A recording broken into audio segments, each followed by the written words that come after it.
Here's some of the headlines. This is Democracy Now!, democracynow.org, the War and Peace Report. We're broadcasting from Tampa, Florida, from the studios of the PBS station WEDU. I'm Amy Goodman. An emergency meeting of the UN Security Council Sunday failed to agree to a joint statement regarding North Korea's rocket launch over the weekend. The United States, Japan, South Korea, and the European Union accused the North Korean regime of breaching UN resolutions that ban the country from carrying out ballistic missile activity and called for a strong and unified response. China and Russia, however, urged a more cautious response. Speaking in the Czech Republic Sunday, President Obama said North Korea had, quote, broken the rules and called for new United Nations sanctions. This provocation underscores the need for action, not just this afternoon at the UN Security Council, but in our determination to prevent the spread of these weapons. Rules must be binding. Violations must be punished. Words must mean something. The world must stand together to prevent the spread of these weapons. Now is the time for a strong international response. The long-range rocket flew over Japan, and North Korean officials hailed the test as a success, even as Japanese and South Korean officials condemned the launch. Experts say the effort to launch a satellite into orbit is a failure, with the missile landing in the Pacific Ocean. For some analysis on North Korea's rocket launch, I'm joined now from Washington, D.C. by John Pfeffer. He's the co-director of Foreign Policy in Focus at the Institute for Policy Studies. His books include North Korea, South Korea, U.S. Policy at a Time of Crisis, and the Future of U.S.-Korean Relations. Welcome to Democracy Now!, John. Talk about the significance of this launch.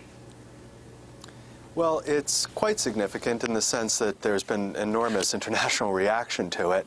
North Korea is not exactly on the top of the priority list for the Obama administration, and North Korea is trying to figure out how to get closer to the top. It launched this in part to get the attention of the United States, and in part, of course, to get a satellite into orbit, which it seemed that it was incapable of doing.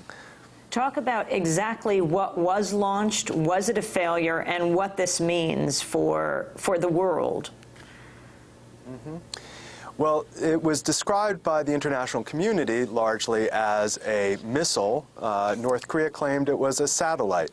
Sometimes it's difficult to tell the difference between the two, and we're still trying to figure out what exactly was launched by North Korea.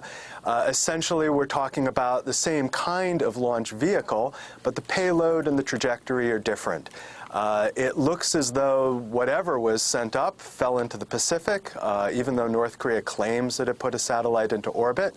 The importance here is that North Korea can collect some information for its missile program, but by foregoing the opportunity of testing a real missile, in other words, by strictly abiding by the UN resolution, it misses out on some critical information that it could use for its missile program.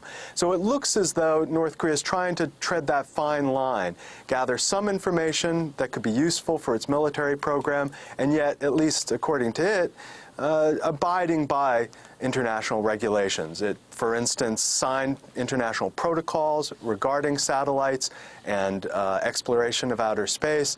It gave proper notification. So North Korea is clearly interested in still reaching out, working with, engaging with the international community. Could this lead to war, John Pfeffer? I don't think it could lead to war. Of course, North Korea said that if the United States or Japan tried to shoot down its rocket, that would be an act of war. Fortunately, the United States said it wasn't going to try to do that, and Japan did not attempt to do that. It has said that if South Korea joins the Proliferation Security Initiative, it will consider that an act of war, and South Korea will probably make that decision this week. Nevertheless, I would say that all the countries concerned are not interested in going to war. They all know the consequences, which would be enormous, enormous casualties on the Korean peninsula.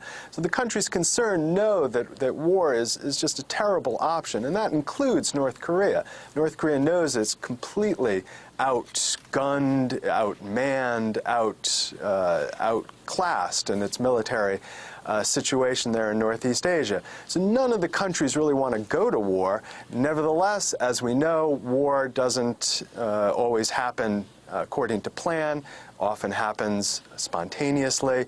And so we do have a situation in Northeast Asia which is very tense and could eventually lead to some greater escalation. As we wrap up, John, will this derail the six-party talks, and what do you think of President Obama's response?